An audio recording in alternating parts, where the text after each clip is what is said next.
Chapter 12, Part 1, ATP synthase. So ATP synthase can be broken down into two main structural components, F1 and FO, F1 having your catalytic activity and FO being your proton channel. This can be further broken down into these three actual functional units. So you have your rotor, which contains your gamma, delta, epsilon, and C subunit ring. You also have your catalytic headpiece, which is a hexameric alpha 3 beta 3 unit that actually is going to be responsible for your ATP synthesis. And then you have your stator, which is going to be an alpha subunit with two half channels for protons to enter and exit FO, and it has a stabilizing arm, which contains BDH and OSCP. So let's actually look at what we're looking at here. So right here, we're gonna start. So this is going to be your stator. So your stator holds the headpiece so that it doesn't turn with the rotor. So this is your headpiece, this is your rotor. So as you can see, it's connected right here and it's holding this so that as this turns, you don't have any rotation of your headpiece. This catalytic headpiece, you can see you've got your 3 beta units and you have 3 alpha units as well. One of them is kind of hiding behind this gamma right here. And this is where you're seeing your ADP and inorganic phosphate turning to ATP. And then you have your actual rotor, which is the thing that's actually turning. And that's gonna consist right here. So you have this piece going on here and then this piece going on here. So you're going to have your epsilon right here, your delta right here, and your gamma right there. And then you also have your C subunit ring, which is what you're seeing up here.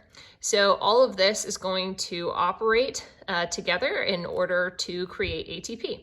So it's a super important mechanism. The biggest thing to remember, I think, is just the relative locations. So stator, catalytic headpiece, and then rotor. Cool. So now let's talk about what is actually happening when we make ATP and what do you need. So you need your alpha and beta subunits in your headpiece. So that's going on right here, right? And if you remember, our headpiece is what's actually responsible for ATP synthesis, so it makes sense that you need it. You need your C subunit ring. You need your A subunit. You can see all of that right here. And then you need your gamma subunit. So that gamma subunit is right here in red. And all of that really is components of this rotor. So you'll notice that the things that are like most critical to making ATP happen between your rotor and your catalytic headpiece. Your stator is still very important for that alpha subunit, which you can see right here, because you have protons that are able to enter and exit FO. But as we'll see, there's actually a way for the headpiece to basically continue to hydrolyze and create ATP in the absence of FO. So something to think about. So the flow of protons down the electrochemical gradient drives the formation of ATP from ADP and PI. And again, that's happening in your catalytic headpiece. And then you have an affinity of the beta subunit for ATP, not the rate of ATP synthesis, is altered by the proton flow through FO. So as FO, which is your proton channel, as you have protons actually flowing through there, what is really being affected by this is your affinity of your beta subunit for ATP, not just the rate of ATP synthesis, or not the rate of ATP synthesis. So that affinity of the beta subunit is what's being altered. So now talking about the binding change mechanism. So what's actually going on here? So you have your gamma subunit, which is connected to your 3 beta subunits directly. So you can see that your gamma subunit is touching each beta subunit. But the interactions are completely distinct, and this is because of the rotation. So as your actual rotor is rotating, you're going to have a difference in the conformation of your beta subunits. So what is actually happening? So your ATP affinities can be L, T, or O, which is loose, tight, or open. So when your beta subunit is in the L configuration, it's loose, that is where you're going to be seeing ADP and inorganic phosphate binding. When it is tight, you have ATP tightly bound. Makes sense? Tightly bound. And then when it's open, you have ATP released. So when it's loose, you are allowing for binding. When it's tight, you are bound. When it's open, you are releasing. So basically, as the proton flow goes through your FO, your gamma subunit is going to counter-rotate, and this is going to be during ATP synthesis.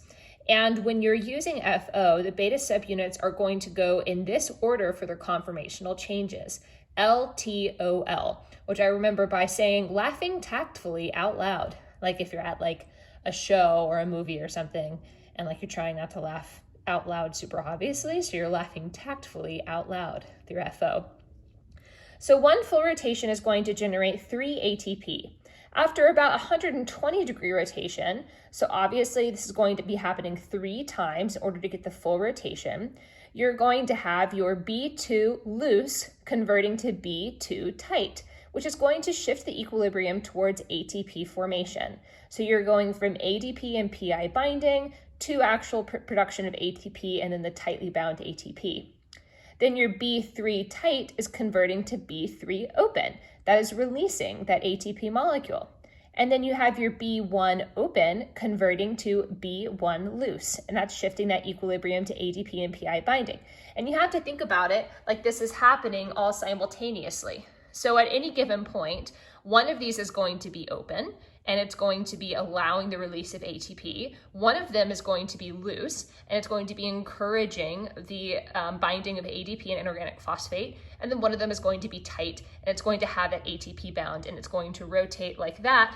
And as you go, each of these catalytic, or each of these subunits is going to actually, release an ATP, which is why you end up with 3 ATP generated.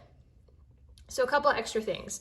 So as I was saying, the proton flow through FO is not directly involved in the catalytic mechanism, and the F1 headpiece can be a hydrolyzing enzyme, ATPase, in the absence of FO, which means that when we're talking about what are our most important components of ATP, your catalytic headpiece is the first one on there, your alpha and beta subunits in the headpiece. That's because the headpiece can operate as a hydrolyzing enzyme. So that ATP via the headpiece is not going to go in our laughing tactfully out loud configuration. It's actually going to go OTLO, or orangutans think like orangutans. And so that's going to be open, tight, loose, open. So how does proton movement actually, through the C ring of FO, cause rotation of the gamma subunit? So we're going to get into this a little bit more in the next board, but just to give a little bit of an overview before we move over. So you're going to have your A subunit, which contains a pair of proton channels, which is going to have direct access to the ring, either on the P or N side. And these are all going to be half channels because they don't actually extend completely through the membrane. And the H+ concentration is going to be greater on the P side than on the N side. Then you're going to have a proton, which is coming into contact with an aspartate 59 residue. So we know that aspartate has a negative charge, and this is obviously on the C subunit. So we are going to see, or the C ring, which we were talking about up here. So this protonation of aspartate 59 is going to neutralize the charge, and it's going to allow the rotation in the hydrophobic region. And that is the very first step, and we are going to get into the next steps right now. Okay, chapter 12, part 2. So just to go over what we just talked about, how does proton movement through the C ring or FO cause rotation of gamma? So we said that the alpha subunit contains a pair of proton channels that have access to the ring, either the P or N side, and they're half channels. And then you have H+ concentrations are greater in the P over the N. The H+ interacts with aspartate 59, which is on the C ring. That aspartate 59 and basically it's protonated, and that neutralizes the charge and it allows the rotation into the hydrophobic region, and that's about a 36 degree rotation. And then what happens, this is the new part that we're getting into. So a proton bonded in a different C unit gains access to the second half channel in the A subunit. So now this proton bound here in a different C unit gains access to a second 1/2 channel. So this is all happening within the A subunit. So you can see that happening right here. This is your A subunit. So they talk about this like a carousel, and this is another great example of I would rather be drawing pictures on my whiteboard than studying. But basically imagine there's a whole bunch of protons that want to get into the entrance of this rotating head. And they're trying to go into this entrance, and they have to make it all the way around to the carousel before they can exit. So the P is the entrance. So here they go into the P, and then they go around, and then they can exit out the inside. And the motor that's actually turning this carousel is the electrochemical proton gradient, which makes sense because you have such a dense number of protons waiting to enter the carousel. And then obviously you have a different density on the exit. So then we move into the mitochondrial transport system. So the most important thing from this is that the inner membrane must be impermeable to ions. And what this means is that biomolecules need a shuttle. Here they are on their shuttle. So basically what's going to happen is you have your cytoplasm and your matrix. So your cytoplasm has most of the ATP consuming reactions. Your mitochondrial matrix has most ATP synthesis. So this presents kind of a problem. So your cytoplasm needs ATP because that's where most ATP consuming reactions happen.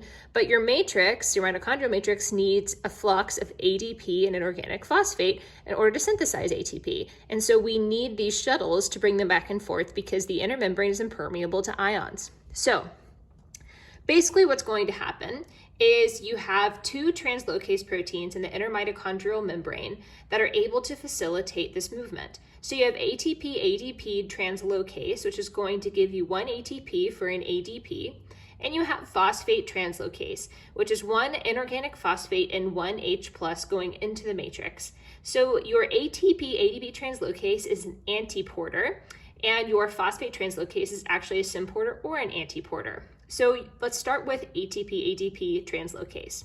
So this is going to lead to a charge differential of -1, and it favors the export of negative charge in direction of the positive intermembrane space. That's because you have this going on right here. So they call this like something about like a banana rotation or something, but you have this C conformation and your M conformation.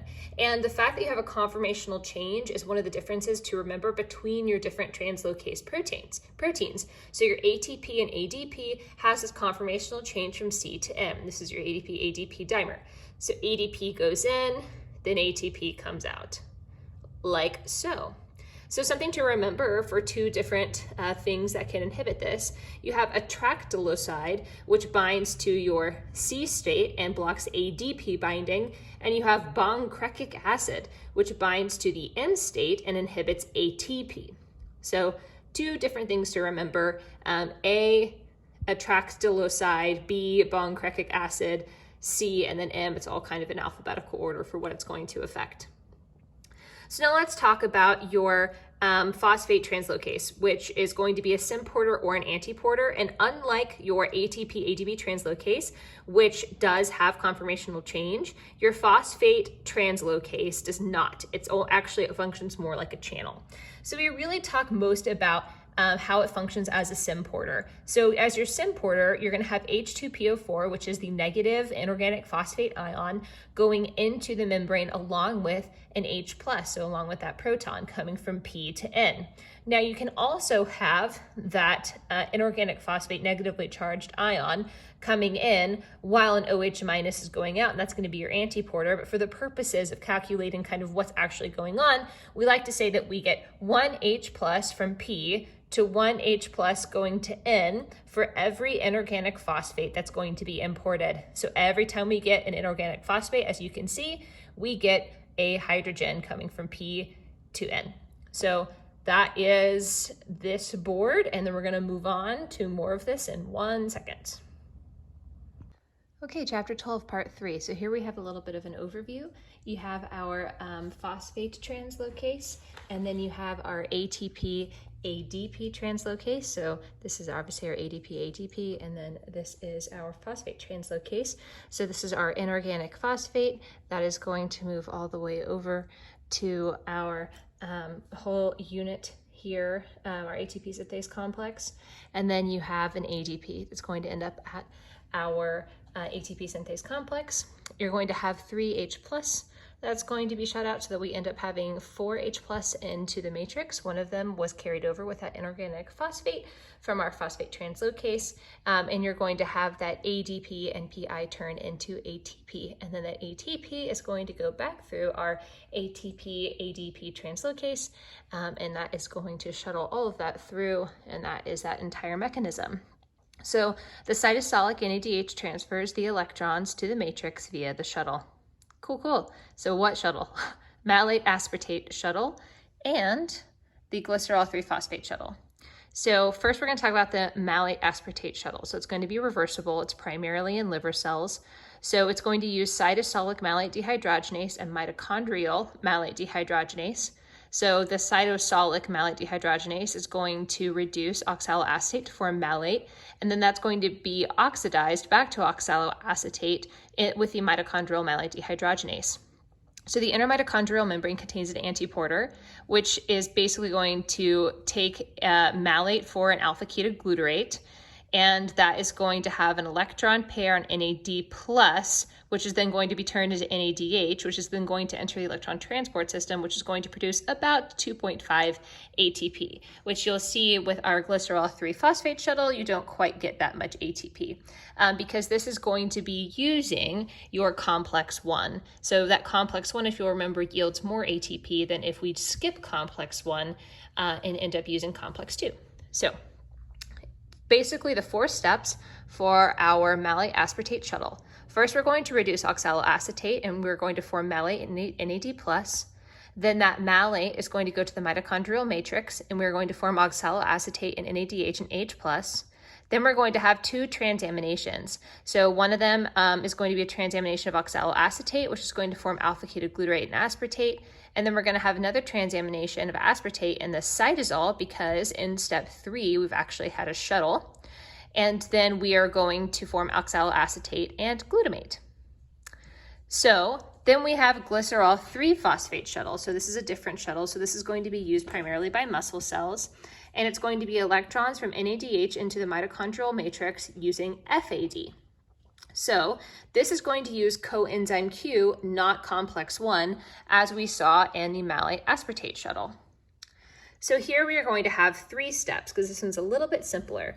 So first we're going to reduce dihydroxyacetone phosphate in the cytosol, and then that's going to give us glycerol 3-phosphate, which is going to travel via porin proteins, and so that we are now in the intermembrane space for part 2.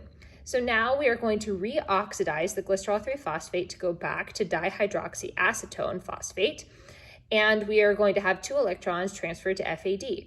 Then those 2 electrons are going to be passed to Q, and it's going to move 1 electron at a time to complex 3.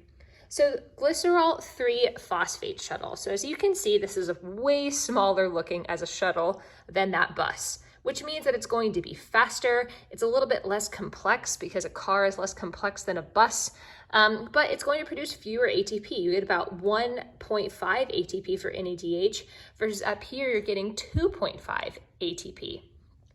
So this is going to be primarily in tissues that need high rates of conversion from glucose, so like skeletal muscle, which is why this shuttle is in muscle cells. This shuttle is going to be primarily in liver cells. Then let's just talk about a little bit of what we're looking at in terms of net. So for glycolysis, we have 2 net ATP and 2 NADH. We then get 2 NADH from our pyruvate dehydrogenase reaction, and then you get 6 NADH, 2 FADH2, and 2 ATP from our citrate cycle. And that ends up with 8 NADH in the mitochondria and 2 NADH in the cytosol. And so then our 32 versus 30 ATP is a difference between how many ATP that we are receiving when we are able to use our complex 1 versus when we are not able to use our complex 1 and we end up using our coenzyme Q because it's just netting fewer ATP, 1.5 versus 2.5. Hopefully one more video.